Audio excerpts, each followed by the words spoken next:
पुराणरादित्यस्वयं ज्योतिरनन्दम् अनन्दमाद्यः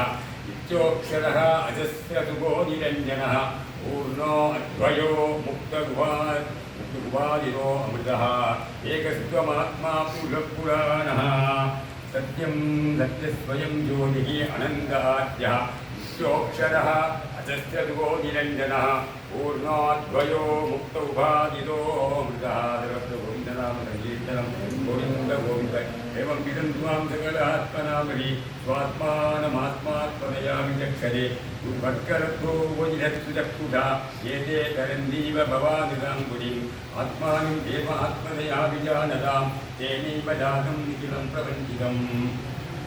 ज्ञानेन भूयोऽपि च तत्तलीयते रज्ज्वामहे भोगभवाभवौ यदा अज्ञानसंज्ञौ भवबन्धमोक्षौ द्वौ नामनान्यौ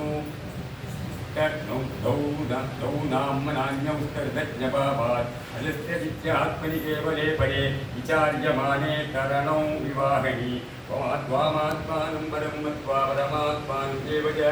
आत्मा पुनर्बहिर्भृत्य अहो अज्ञजनता अज्ञता अन्तर्भवेनन्दभवन्तमेव यज्जनन्दो मृगयन्ति दन्तः असन्तम् अपि अन्ति अहम् अन्यहिमन्धरेण सन्तं गुणं तं विमुयन्ति दन्तः तदा अदाविदेव पदां विदद्वयप्रसादलेशानुगृहीतये मही जानादित्वं भगवन्महिम्नः कदान्येकोऽपि इदं विचिन्वन् तदस्तु मेनादरपूरिवाकः भवेत्तवान्यत्तु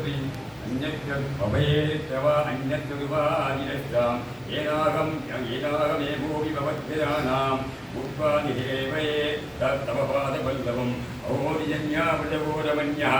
संज्ञावृतं वेदमदीवरे बुधा दादां विभो वज्रतरात्मजात्मना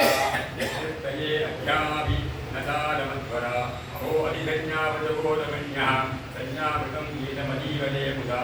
दादां विभो वज्रतरात्मजात्मना यत्तये अध्यापि न सारमध्वरा अहोभाग्यमहोभाग्यं नन्दगोपयोगदां यन्नित्रं परमानन्दं पूर्णं ब्रह्मसमानम् अहोभाग्यमहोभाग्यं नन्दगोपयोगदां यन्नित्रं परमानन्दं पूर्णं ब्रह्मसनातनम्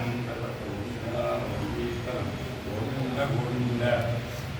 येषां विवाद्यमहिमाच्युतता वदताम् एकादशैव ह्यभयं वदपूरि